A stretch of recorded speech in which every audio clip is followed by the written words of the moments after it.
Yes, whenever I talk about this, some people, overzealous people, misunderstand it. They say, hey, that I am preaching Nigerianism instead of Biafranism. Yes, I have had people who accuse me that I'm preaching that Biafran should remain in Nigeria. The people, it's either you don't understand or you lack knowledge, lack wisdom, lack understanding. Listen, you count one before you count two. It's a simple thing. You count one before you count two. So the first step is to be autonomous, to have autonomous region, self-governing region, autonomous.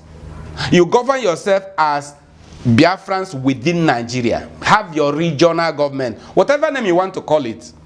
If you want to call it Southeast, South region, Southwest region, Northeast region, whatever region name you want to call it, we prefer to call it Biafran region.